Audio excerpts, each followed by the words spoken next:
Welcome, dear listeners, to the Dish with Dina podcast. I'm so happy to have you join us. Today, my guest is Melinda Saldivar. Melinda and I dish about everything from Mexican food to mental health. We dive deep into Melinda's personal story in dealing with depression and how she's found a way to cope through creativity. So sit back, enjoy the conversation, and let's dish.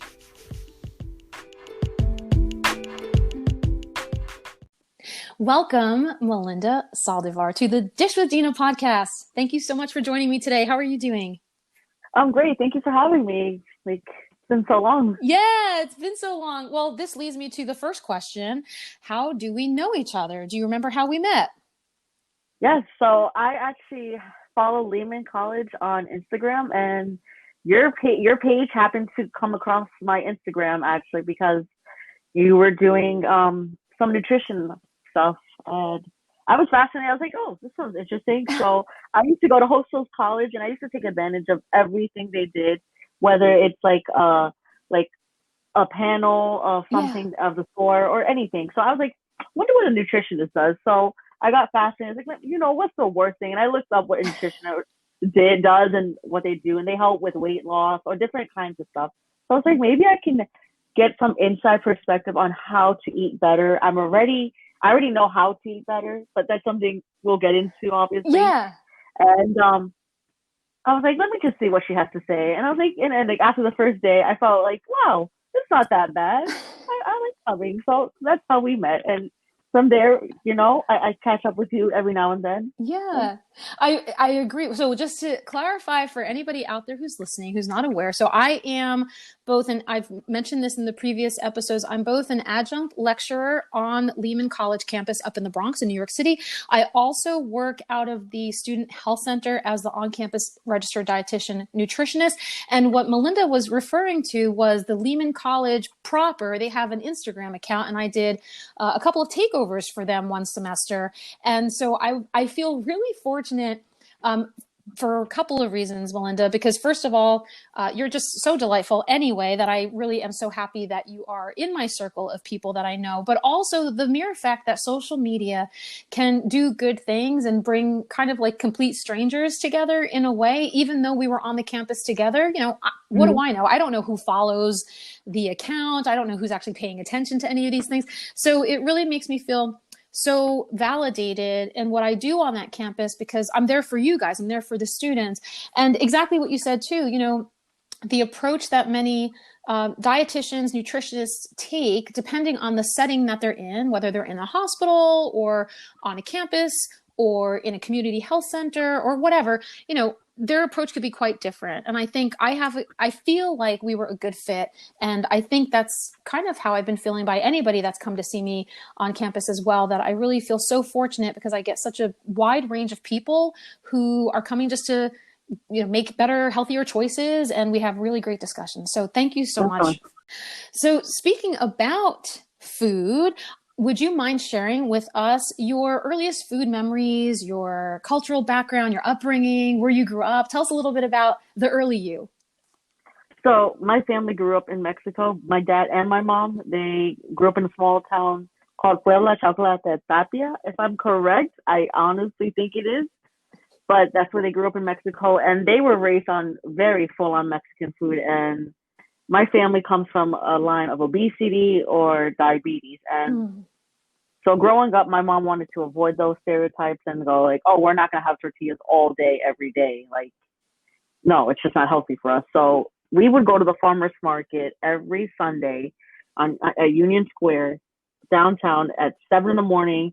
and I would be dragged. I'm like, I don't really want it to go, but she would force me. It was the best thing because I got to try different foods. Like I actually discovered I like kale at a young age.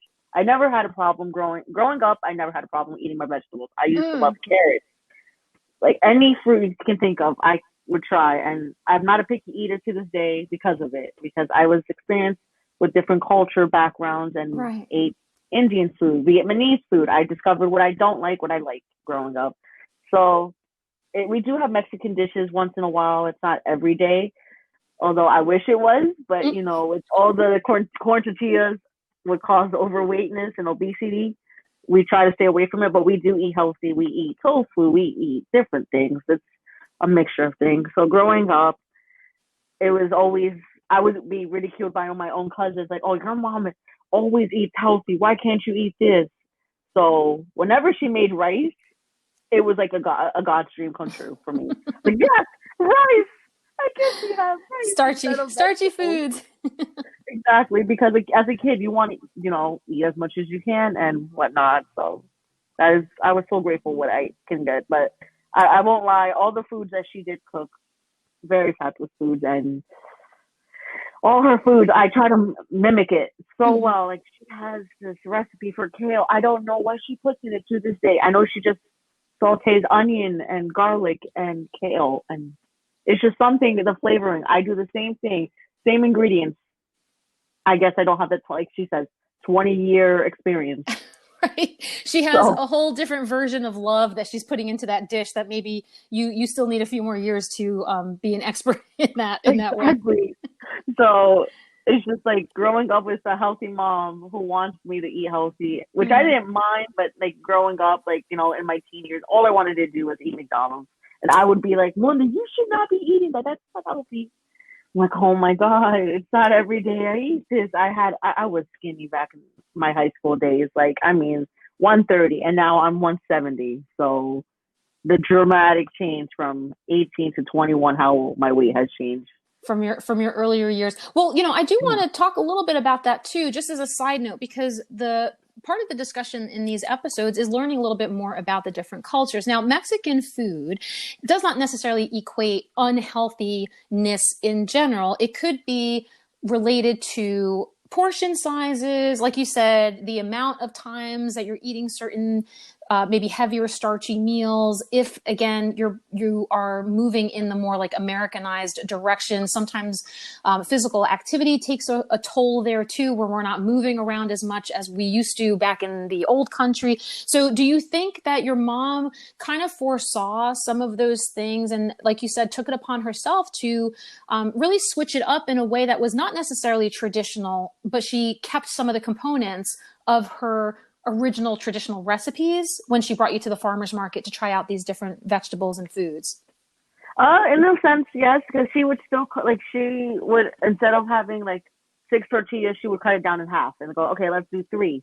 And it would be like, we would be satisfied with that, and I would have to drink lots of water to make ourselves full, obviously. Right. But it's just my family. Their portion sizes are like 2 platefuls, like, and I mean like dinner plates, not like salad plates, like dinner the large plates, size, the large the size large plates. size plates. And I'm like, Gotcha. and that's how they would feed us. Like, they would give us more rice, and then little sized beans, and then 1 piece of chicken, because we all enjoyed the spices more. And then tortillas would be like constant.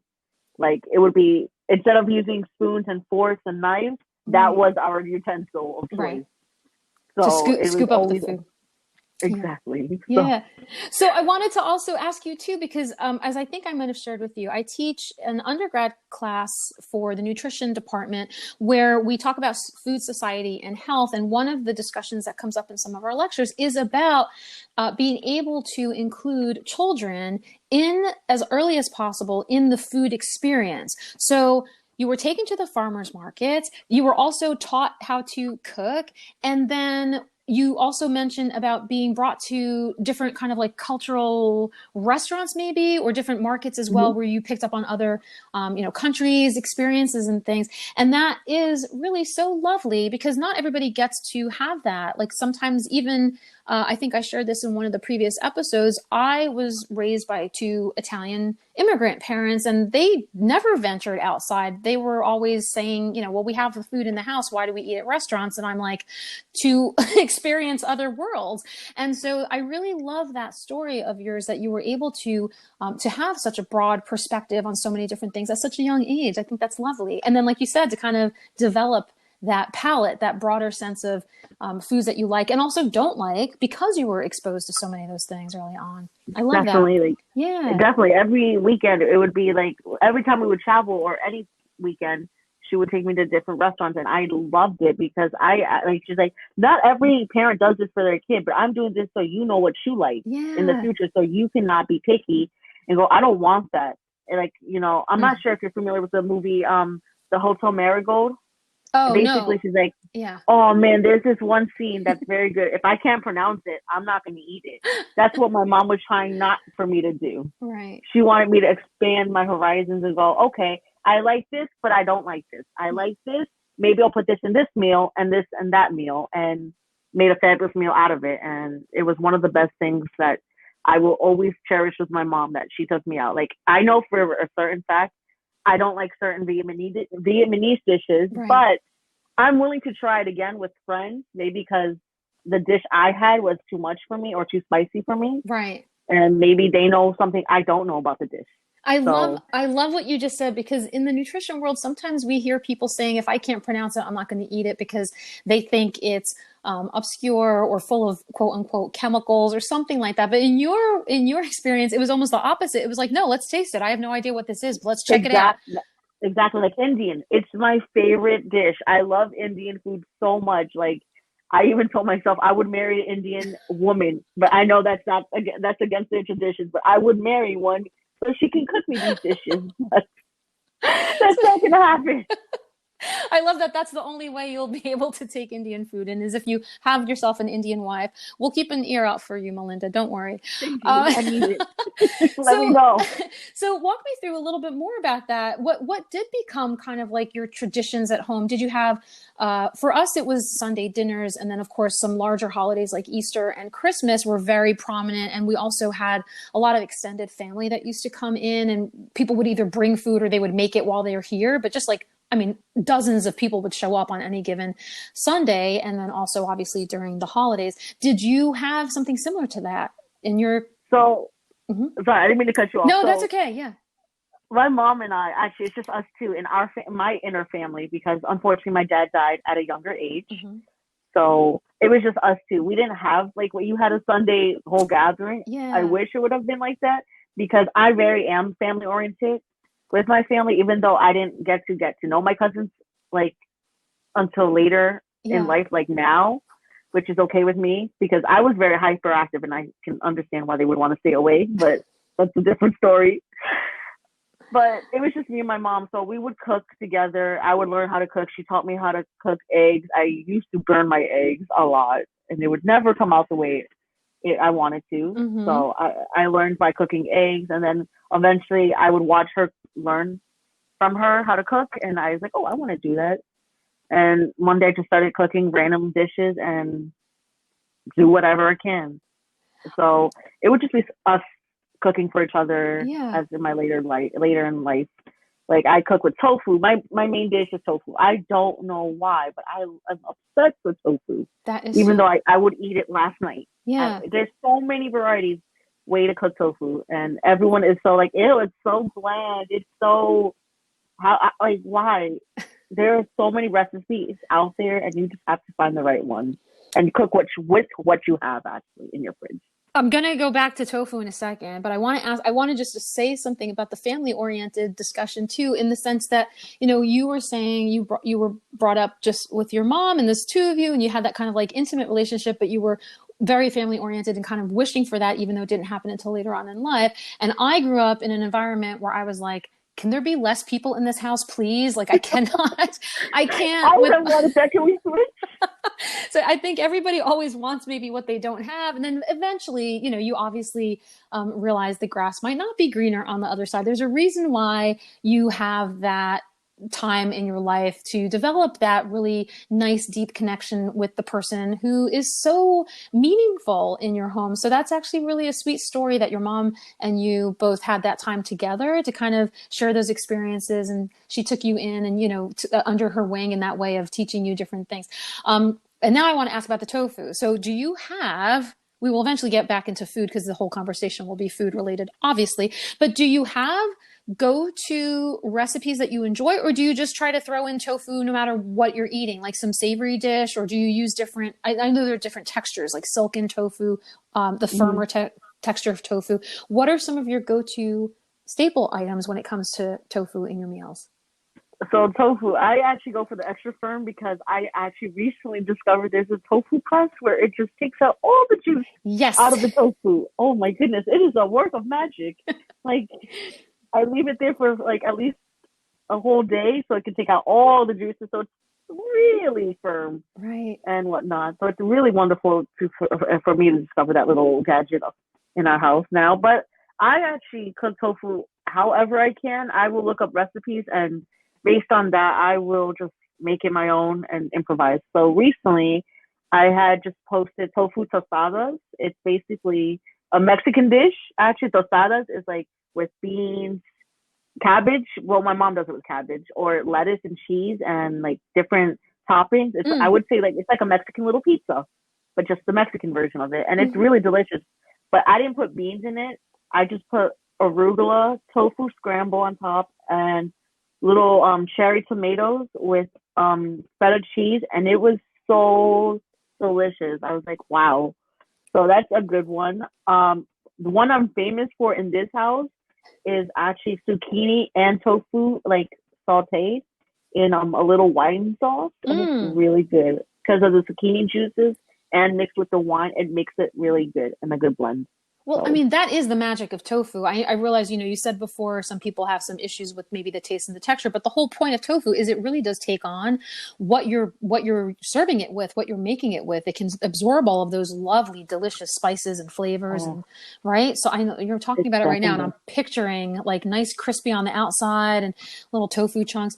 So it really Oh, I does. just learned how to Yeah. make that actually. Like the little like how to make it crispy and actually crunch. I just discovered how to make it. Like I would leave it like really soft, and I Mm. never learned how to cook tofu the right way until just like maybe 2 months ago. I was like, oh, this is how you cook Well, tofu. share the secret. Is it heat? Is it oil? How do you do? Is obviously pressing I it use too. butter. I can't disclose the butter because it is a really good Interesting. butter, It's a secret family but recipe. Okay.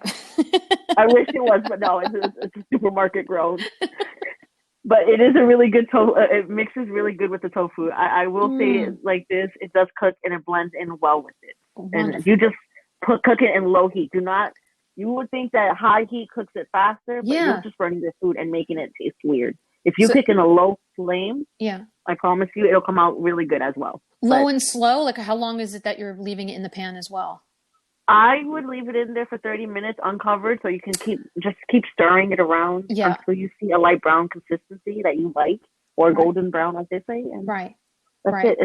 It's really good snack, honestly. Even by itself, That's even bland. That sounds so good. And to leave the cover off for those of you who are not maybe as culinarily experted as Melinda is, then that helps release the No, steam, helps. stop. No, it's just I love tofu. I want to cook other recipes in it, but I'm just still discovering it. Yeah, I love that. That's your go-to thing. All right, so let's keep talking a little bit about food, but let's maybe switch gears a little bit. Did anything that you were growing up with, whatever the food behaviors, the food items, any of those, that food discussion, affect in any way of your next set of years, moving into the direction of who you are now? And I realize you're still a younger person, so it's not like you have spans of decades between then and now, but did anything affect who you were in more of your formative years, high school and college and so on? So like I mentioned before, I was skinny growing up. I was 120, a size 4, and depending the store, a size 6. But now I'm a size 10 and 12, and you know, it was a dramatic difference. And my dad, like I mentioned, had died when I was very young, in Mm-hmm. my early young age, and I started eating unhealthy. I was trying to gain weight because I was tired of being skinny and being ridiculed. Oh, you're too skinny by my own mom. I'm like, you want me fat then? Like, I can't win with her. It was a never win-win situation with her.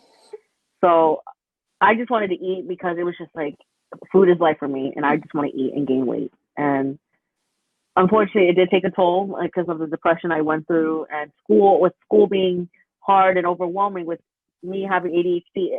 A lot of thinking, a lot of papers, a lot of like extra things outside of school. It's just like I wanted to stuff my face with whatever I could because Mm-hmm. of it, because it was the only way that would make me feel better. Food made me feel better. It was there for me. It was always reliable and easy to get for me.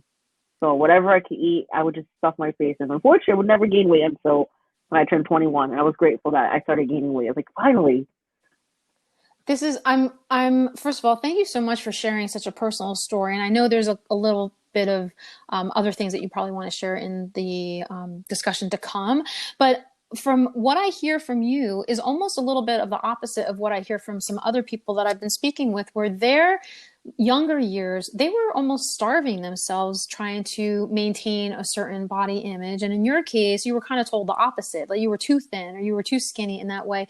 And that does play a toll. I mean, the body image in general of, what is considered ideal or perfect.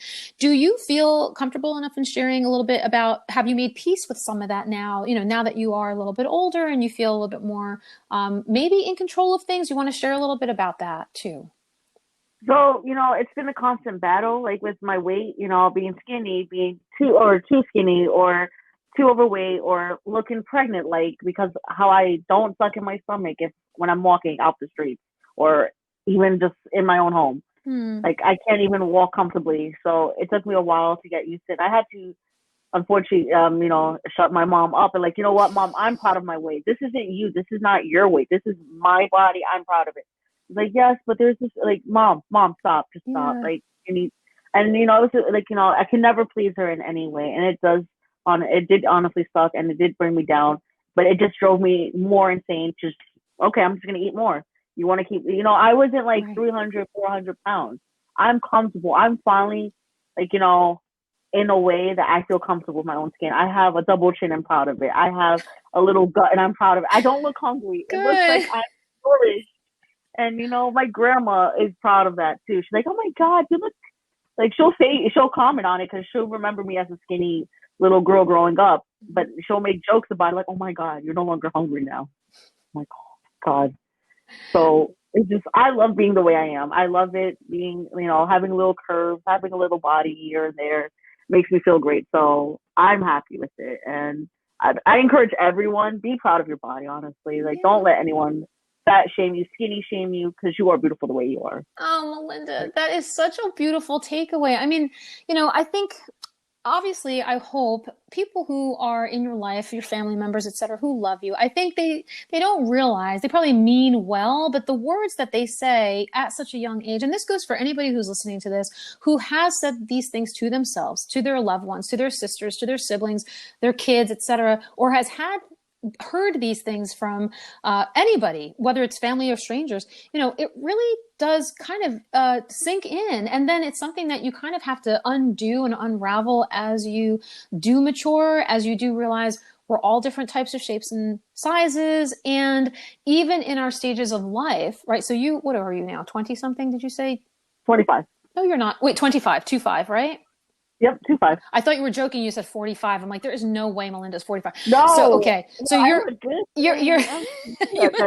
wait. My point was that you're half my age. And the reason why I'm bringing that up is because every life stage brings, especially I think, in the true traditional female sense, is that, we go through different changes when we get our periods, when we are pregnant, when we are, as I am right now, in the middle of menopause. Like, we're going to be having these shifts and differences in our bodies. And it's okay that you're never the same size or weight or whatever it is, different physical activities, different stresses in your life. You will always be a little bit different, perhaps all the time. And what Melinda just said, I think really resonates so deeply with so many of the other stories I've heard for people struggling, where thank goodness, Melinda, that you've come to that conclusion about yourself, that, you've kind of, again, I don't know what the conversation was that you had with your mom at the time, but I'm sure it was like a little bit, probably curt and, thank you, but please be quiet. And not a lot of people have the courage to do that. So, I mean, just out of curiosity, was your mom receptive to that? If you don't mind sharing with this as well, was she receptive, or, is it one of those things where it's like, it's always going to be this relationship where she'll say something and you'll have to brush it off?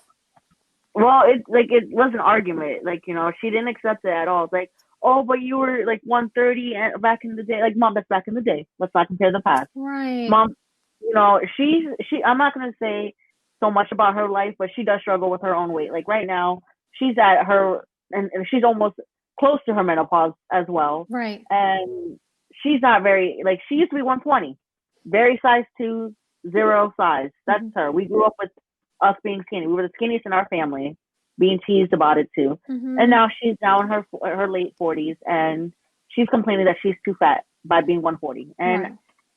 I'm like looking at her like, you're not even fat. So what? You have some gut in your tummy. It's beautiful. Yeah. It's very like it just And that's every time she does bring it up though I about was my weight, yeah. it's a battle. It's Yeah. still a battle that goes on, And I was and I gonna will oh, always sorry. say Go sorry. ahead. I'm sorry, Melinda. Go ahead. Yeah.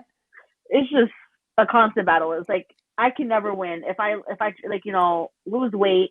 Oh, you're losing weight. That's nice.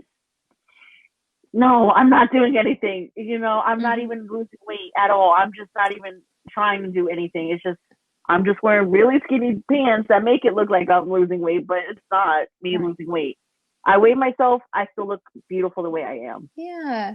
And I think that's something I was going to say. I apologize for interrupting before, is that I think that's something that's important to recognize as well, that everyone, right? So if I were interviewing your mom right now, there would be a whole different story going on behind the scenes as to maybe why she brings up those items as well. So I think, to approach these things with an ear, like, actually listening with the ear of sensitivity and compassion, and realizing everybody has a struggle in some way, and perhaps, whatever battles they were going through in the past, again, doesn't make it right that anybody's speaking about our size, our image, what we're eating, etc. But the point is, everybody's got something that they're dealing with. So I think that's very honorable too, that you're recognizing perhaps her experience too. So let's step aside from that, because I don't want to, have to make it awkward or uncomfortable for your poor mom when she maybe hears this. But tell us I'm a little sorry, bit. mom. Yeah. But Sorry, listen, mom. I gotta be honest here. this is what I love about these discussions, is they open up a lot of opportunity for us to share sometimes uncomfortable conversations, but it really is about who the receiver is of these episodes too. Who is out there that's listening and kind of feeling what you feel and going through what you've gone through, and really taking away these nuggets of information that you've maybe made a difference in that way. And so that actually leads me to my next couple of questions about your current you. What are some of the things you're pursuing? What are some of the goals that you have for yourself right now? And again, I will just reiterate for listeners and also for you, Melinda, that, we're recording this kind of in the middle of a pandemic, as it is right now. Actually, I don't know if it's the middle or the top or the end. I'm getting very nervous that this thing will never go away. But by the time this airs, I don't know what the situation is going to be. So I'm just kind of reminding everybody that we're in the middle of a pandemic. Our campus has been closed for a significant amount of time. We've all been confined in our homes. So what a normal traditional you would be, Melinda, might not be what it is right now. But do you want to share with us a little bit about who the current you is? So current me, I'm actually an extrovert. I am always outside. I am never confined inside for this long. And I don't want to go crazy, go into detail about it, but I Sure. mentally had a mental breakdown because I just could not be inside. I love the outdoors. I like smelling the air. I like Mm, breathing in the trees. I like seeing the little birds go fly away from scaring them, or the pigeons. I'm outside. Don't put me like yeah. inside for X amount of whatever it is. So I was going crazy, and I've come to terms with it. I have friends, I have my support team, I have my therapist, Mm, who they have been great at keeping me busy and just keeping me the way I am. Like, hey, Melinda, you got this, you got this. So we're almost there. But now that, we're allowed to go outside, but now we have to wear masks. And I personally hate the mask because I suffer I'm pretty sure everyone who wears glasses understands this pain. It fogs up our glasses. Like, yes. oh my goodness, I'm just trying to breathe and I have to like pull it forward so I can breathe the normal air for a minute and then put it back in. Like, okay. But what I'm currently doing, so I actually unfortunately got denied. I don't want to say denied because I don't know what's going on, but Mm, Lehman unfortunately did not accept me for the social work program. But that's okay because you know what? I looked at it as a blessing in disguise because now I'm going for my second, my backup plan, which is my English education. So I'm almost done with my English requirements. So I will be done with that soon, like by the end of fall. great. And I actually found out I will be graduating in class of 2021 if Oh, yay. everything goes great with the education part. But I am excited. So I will be graduating my bachelor's. I am thrilled. I am excited. I have my graduation photo from Hostos, actually, as my background to remind me, keep going, keep going. Come on, Melinda, you're almost there. Wait till you update this photo so you can put the next one up and go for your master's. So my dream is to become a social worker and help out others like myself from what I've been through in my lifetime, and make their worst days their best days, or at least good days, and see the unthinkable, or Yeah. for them to see like, oh my God, wow, that one therapist helped me, and that's my goal. And that was you. Yeah. Yeah. I mean, one of the other themes that kind of comes up a lot in these episodes is the discussion about what could have been, or coincidences, or things not working out. And I always think that everything is exactly as it's supposed to be. So like you said, even though you maybe got denied something that you were pursuing, you had a separate plan in place, and now it's almost working out to your favor in that more opportunities might come your way, or you'll be able to shift in a different direction that you might not have done the first time around. So you have such a wonderful, positive attitude with the next steps. And going into that field, it can be quite challenging. But one of the other things that's come up a lot too, with at least the healthcare providers that I've been interviewing, is we've all had some sort of personal struggle. And I think that really helps us develop that compassion when we do finally sit and meet with our own patients and clients, that we really have the ability to empathize or sympathize with them. And so do you feel like that's something you see yourself kind of being able to move in that direction? And then my follow-up question is, do you have an ideal, I guess, population? Like, who do you see yourself working with, whether it's age or, I don't know, I guess that whatever the population is of social work, like what would you see yourself being thriving in? So most definitely, of course, so I see myself working with, actually right now in the beginning, I originally was going to go for my SAC, which is credential alcoholics and substance abuse. I don't remember the full acronym because there's so much on my mind. Yeah. But that was my original. But I actually want to work with high school students right now to begin with, because I remember sitting in my counselor's office, always talking about my feelings and trying to get through the next step and how to get there. And I want to be the one that changes someone's life like someone did for me. So I want to inspire someone to go, I want to be like Miss Melinda. I want to be like her, like, I want to be able to, like you said, I'm very sympathetic. I'm also empathetic. I have both, luckily. And I just really want to work with those individuals because they need the most help, honestly, because they have so much pressure. They're thinking about college, what's next for them, because no one knows the future. Everyone does not know the future, unfortunately. If we could, wouldn't we all take a sneak peek of what's going on? I definitely would. But I want to be able to tell the high school students, listen, there is something for you. Maybe college is not for you. Maybe consider a trade. Maybe consider getting a certification. Like, college isn't for everyone. I thought it wasn't for me. But when I discovered my calling, I took advantage of it and went for it. So yeah. Oh my gosh, I absolutely love that. I'm actually picturing you, because I think it's important, much like we said with the childhood experience you had in the food and the learning of different cultures and so on, that you will also be working with people who are not just yet there in their adulthood, and they could very well use that point as a turning point in their lives of things could go either way. So if you're stepping in and helping those high school age children at that particular part in their life, you could very well change the course of the direction of their history as well by interjecting and supporting them. And I think this brings me to the discussion as well. And I think you and I have had these talks too in our previous conversations of, the mental health, the behavioral components, and how that plays a role in supporting your overall health and wellness, whether you're getting enough sleep, whether you're eating nutritious food, whether you are taking time for yourself and developing self-care routines, drinking enough water and moving around, physical activity. Like you were saying before, I'm going stir crazy in the house. I'm an outdoor person. So do you currently have some sort of routine or something that you like to do to kind of make sure all of those things are also supporting you in those ways as well to help support your overall health and wellness? Yes, of course. So I have coping methods. I used to have those coping methods, but I took those coping methods and turned them into personal hobbies. So I like to paint on my free time when I'm not in school or studying. So I paint. Even though I'm not the best painter, I'm not Picasso or Van Gogh, but I'm Melinda, so Yeah. that's what matters. It looks great to me. Like, and I appreciate my feedback or any feedback I get or how to improve it.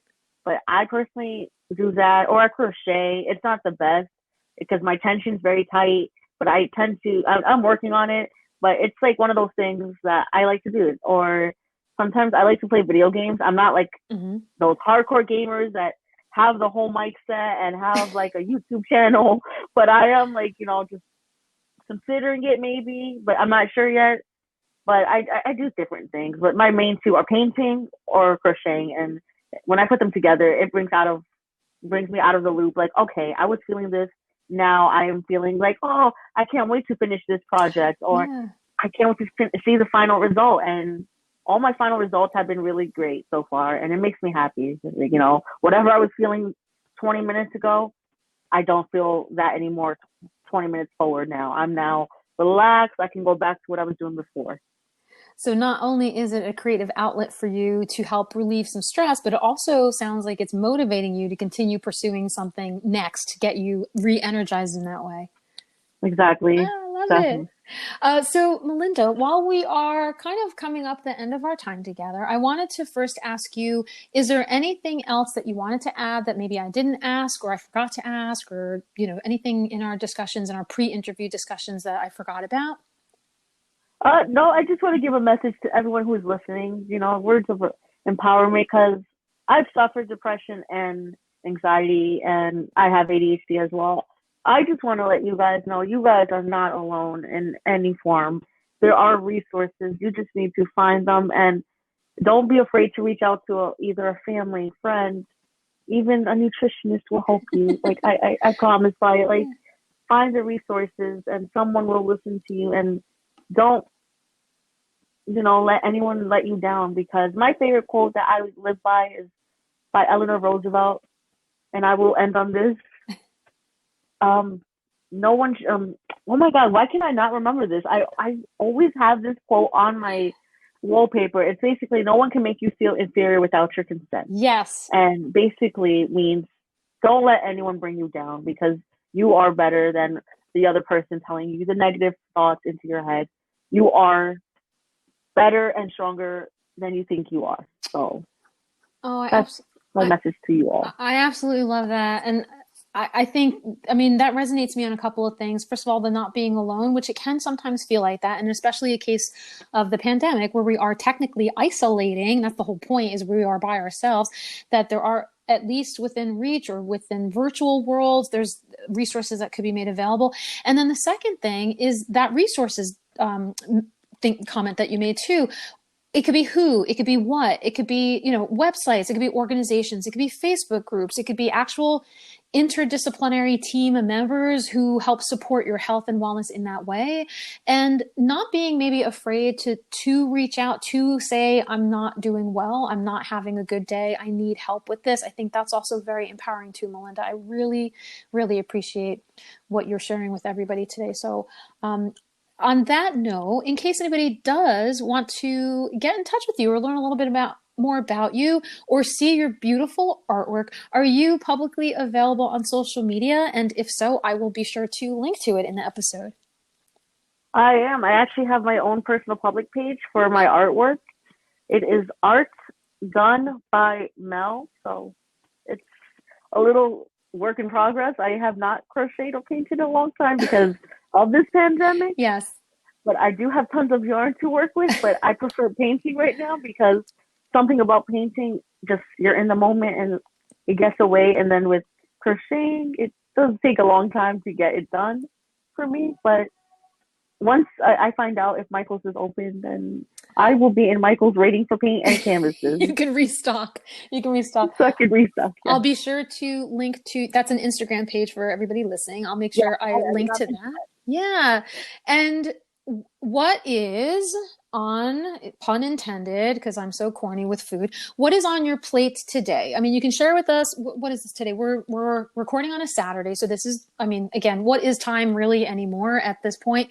But we're on a weekend. Do you have anything that you have in mind to pursue for the rest of the day? And then also, did you decide what your next meal is going to be?